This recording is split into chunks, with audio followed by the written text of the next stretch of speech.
G'day everyone. More cheese making since it's another warm day of 42, 43, 44 degrees. 44 degrees today, so not a time to go out in the garden, I don't think. Not sure anything will live. But anyway, cheese. What we're making today is unpronounceable because we've been calling it Caerphilly, but it's Caerphilly, I believe. This is a Welsh cheese and we've got everything we need out here.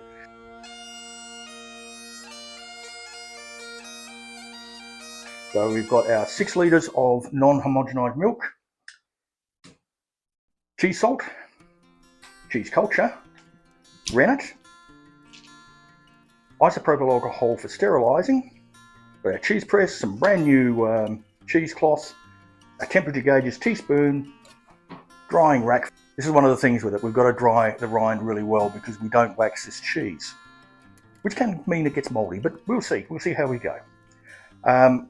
We have stainless steel instruments here, curd knife, pipette for our calcium chloride, the whisk, as I mentioned in the last video, for mixing the cream up so we don't get big lumps of cream in there, our strainer spoon for the curds, and I think that's everything we need. Going to the stove, we are going to be double boiling again. We'll be using a small pot. This one is for sterilising our stainless steel equipment. So we'll drop all our stainless steel stuff in here and let it boil for a few minutes. So let's get our instructions and make a start. We have our normal problem with the non-homogenised milk, and that the cream sits at the top there. For our next step, we need to bring that up to 32 degrees before stirring in the calcium chloride and starter culture and leaving for 30 minutes. What we need to do is sterilise everything.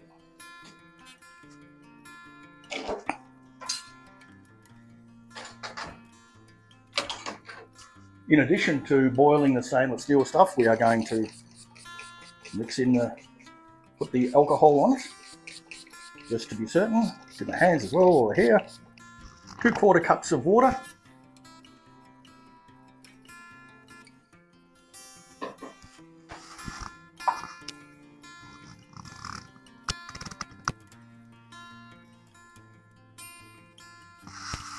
And we'll pop that in the freezer.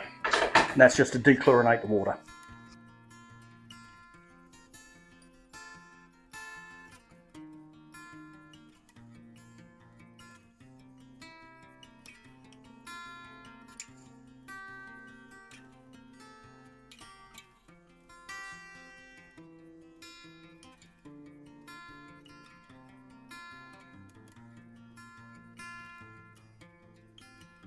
All right, let's check the temperature.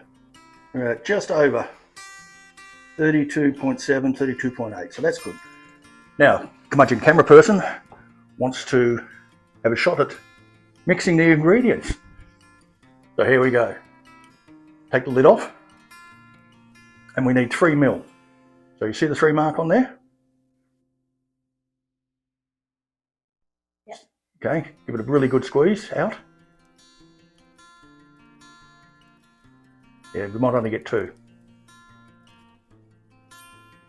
2.5. Okay, we'll do another one with 0.5. So in the water there, which is cooled down, the chlorinated water, now get 0.5.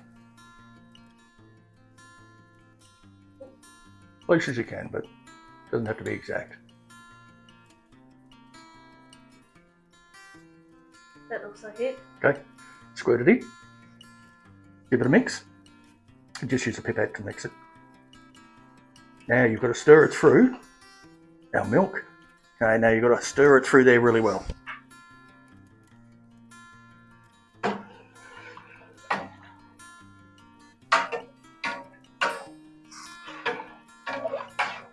All right, now we need to add the culture in. Try and get every bit of it out. Now Gav's recipe calls for a different type of culture, which I don't have in addition to this one. So we're just going with the Mad Millie recipe, except we'll be doing a couple of Gav's little tricks to make it a little bit more creamy, buttery, or cheddary maybe. You good? That's all right. All right, that's got to sit there for 10 minutes and let it rehydrate. Now we've got to dissolve our rennet. I'm using up the last of the rennet tablets before I start on my liquid rennet. So 2 of them.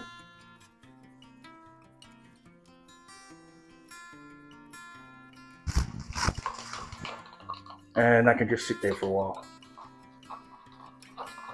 Okay, it's been 5 minutes. Going to stir that in really well. Do it from top to bottom. So get the spoon underneath and lift. That's it. Yes, off the heat for 30 minutes and we cover it up. We're doing the rennet. So here we go. Curmudgeon cameraperson is now the curmudgeon cheese cook. So she's mixing up the rennet, which she shall pour in and around now. You might want to give a little rinse of that in the milk. It doesn't get all the rennet out. Okay. Here we go. Stir for 1 minute, no more. Check the temperature too. And that's held nicely at nearly 32 degrees. Might put it back on the... No, I think we'll just leave it. Okay, that should do it. If we stir any longer, the rennet could start to set. And now we set a timer for 45 minutes for the rennet to set. Right, I think we're ready to test the curds. Now the way you test it is you put the knife in, flat.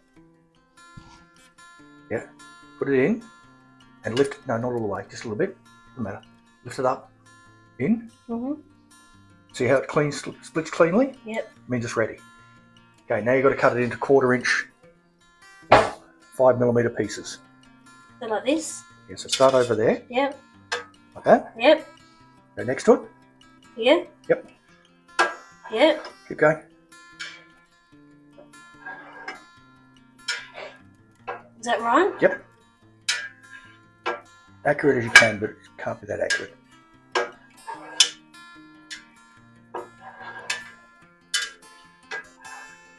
Now the other way. This? Yep. Getting all the way from the edge, yep. But hopefully Naz is going to make me a cheese heart. So now you've got to go in this way. Okay, we put it back on the heat. Get our temperature gauge back in. And we've got to bring it up to 35. Held its heat rather well at 30. Cut the curd into 1/4 inch cubes. Slowly heat the curds to 35 over 10 minutes while stirring. So we start stirring again. And while we're stirring, we'll get the big clumps big pieces that we didn't cut. There's usually lots of them because we don't have that cheese harp yet. And the curmudgeon cameraperson is taking over the stirring. Don't forget to stir at the bottom too. So just put it down at the bottom and lift it up. According to the analog one, we're now at 35 degrees and we've got to leave it like this for 40 minutes, but our digital one says we're not quite there yet. Have a look. Oh no, 35. So we'll take that off the heat. We've got to maintain that temperature, which it should do anyway, maintain this heat for another 40 minutes, stirring frequently. So we'll come back every couple of minutes. So that was 40 minutes, stirring frequently every 5 or 10 minutes. It then sat for another 10 minutes, and we're now ready to transfer that to a cheesecloth lined colander. And this is where we'll do the extra step that Gav does. So let's get it over there. All right, let's start getting them out.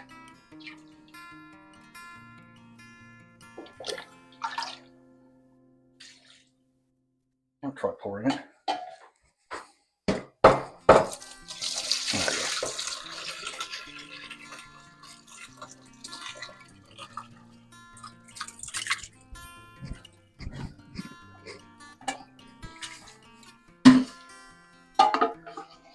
And this has to drain for 5 minutes.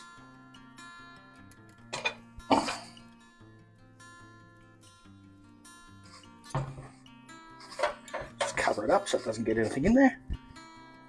Right, moving on with the bit that Gavin does, that's not in the recipe, is I've sliced the curd after 5 minutes of sitting, and we're going to see if we can get it out and put it into another colander. Oh, I might actually slice it again. Oops, that's because I've gone the wrong way around. Silly me.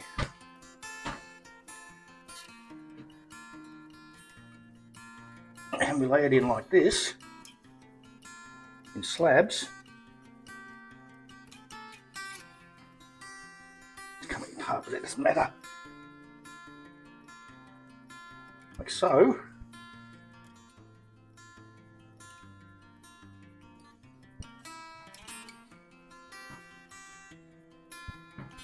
Just in a colander on its own. We shall leave that for 5 minutes.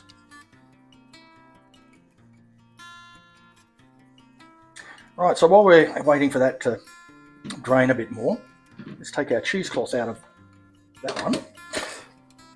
Okay, we've got our cheesecloth into our cheese press. Just getting it ready. Pop that out of the way again.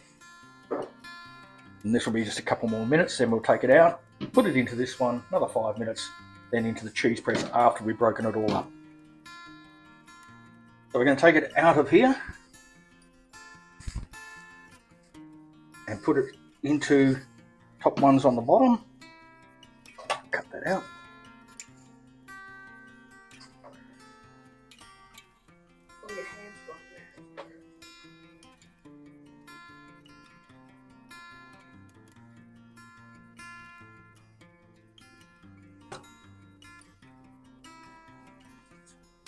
Okay, we give that another 5 minutes, then we shall salt it and break it up. I've discovered something strange in this Mad Millie book. It doesn't say to add any salt to the curds before you press it. You only add some salt after you've pressed it. Looking at Gavin Webber's recipe, which I've done a few extra steps of here, but basically following the Mad Millie recipe, we're going to add the salt as per Gav's recipe. So it's a completely missing step. It says to take the curds before we did that slicing cheddaring and just put them in the cheese press and then go on with the pressing and salt it each time we put it in the press on the outside.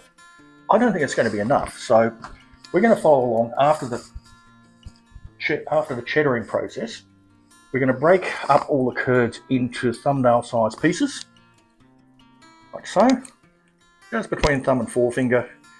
And again, I've alcoholed my hands, breaking the curds up, trying to keep the dog out of it. What's the matter, Ruth? You want some curds? You'd like these. For some reason I trust Gavin more than I trust the Mad Millie book. I assume this is to get a lot more of the whey out of the curd, but again, I don't know. What do you reckon? Should I ask Gab?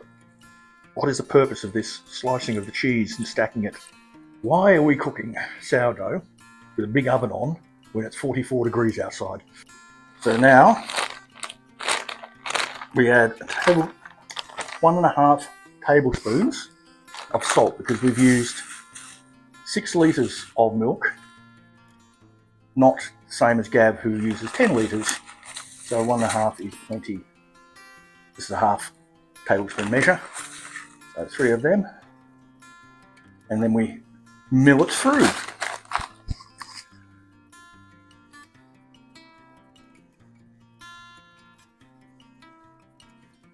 Well and truly mixed through.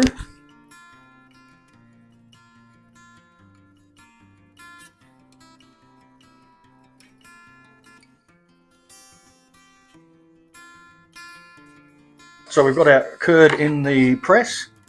Put our follower on and sort of just push it down a bit so that it's reasonably level. Oops, I've got a fair bit of moisture coming out of there.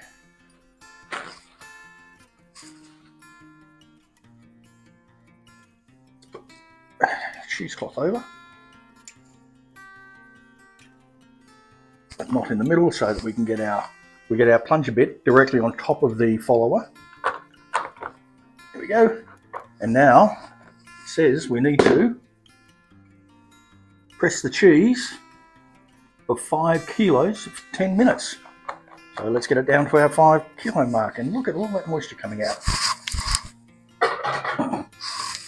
Let's Gonna make a mess there. Always put the cheese press in a bowl. Lesson learned. Right, 5 kilos.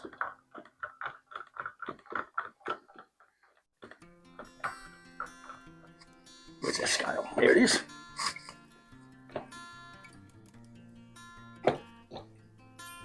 And there's our 5 mark. All right. Sorry, that was for 10 minutes, wasn't it? It certainly was. So we'll set a timer for 10 minutes, come back, take it out, salt both sides, put it back in. Right, so we're taking it out. It's had 10 minutes at 5 kilograms. We'll lift cheese out. Open it up. And as you can see, it's gone a little bit crooked. Try and fix that up shortly. Yep. Put that back on there. Now we need to salt it, top and bottom. So we'll just get our cooking salt. And this is to help the rind form, I'm told. You would love this, wouldn't you? It hasn't formed very well, so it's going to be very gentle.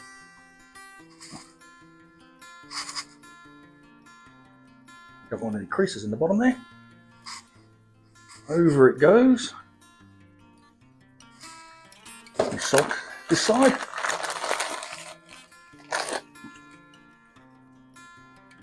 Gentle rub in. Probably would have been better with a finer salt rather than cooking salt, but it should be alright. Let's wrap it up again.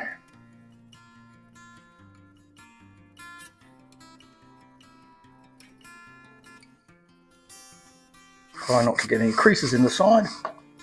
Now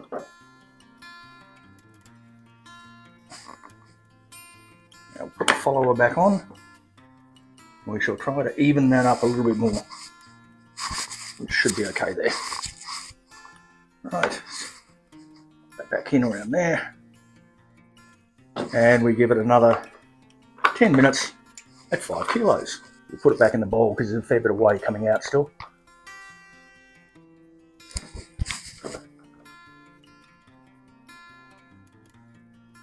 And there's our 5 kilo mark. So that's another 10 minutes. All right, and that's the same as the Mad Millie instructions as well. So we'll set another timer, 10 minutes, and we'll come back and do another pressing. That's our second pressing at 5 kilos. So we'll take it out, and we're going to vary from the Mad Millie recipe again. We're going to do what Gav does, and that is we remove the cheese. Try not to let the dog eat it all. Move. Oops, I was meant to follow on the cheesecloth. I didn't. I'm sorry. But we are going to salt it again. So a light sprinkling of salt. What Gav says to do, so I'm going for what Gav says. Turn it over, it's a bit better form now.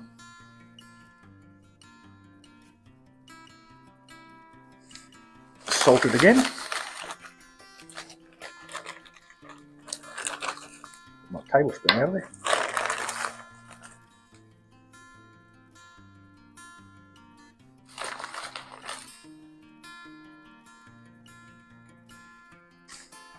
Just lift it up.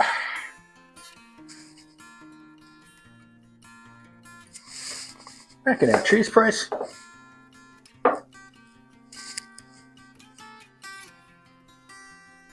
Remember to put the cheesecloth over the top this time. Our follower on.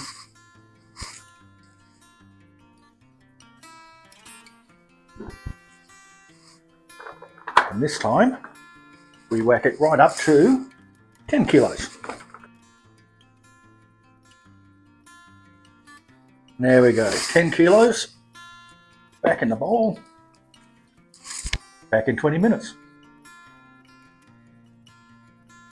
And again, we'll do the Gavin method, salting again, even though Mad Millie says don't salt this time.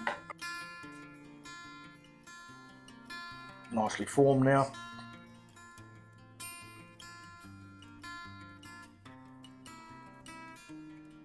And back to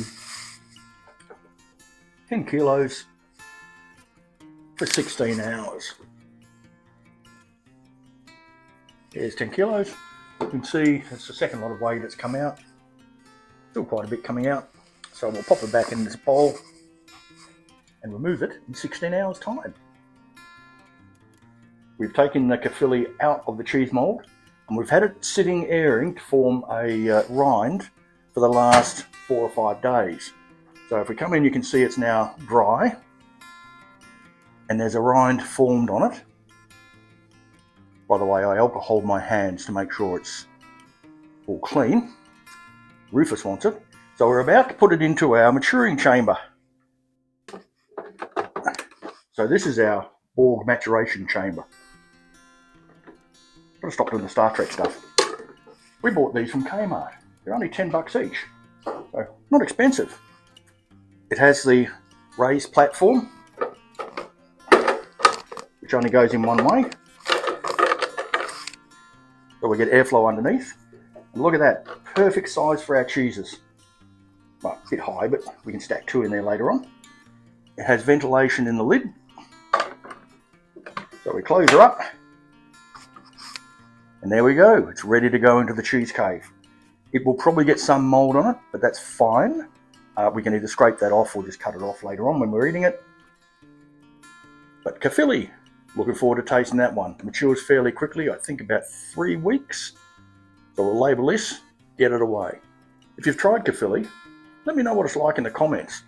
It looks pretty good. Should be nice and moist inside. It's very heavy cheese. And according to Gavin Webber, it's really, really good to eat. So please like, subscribe, so you get to see what the tasting is like. Enjoy life. I'll catch you in the kitchen.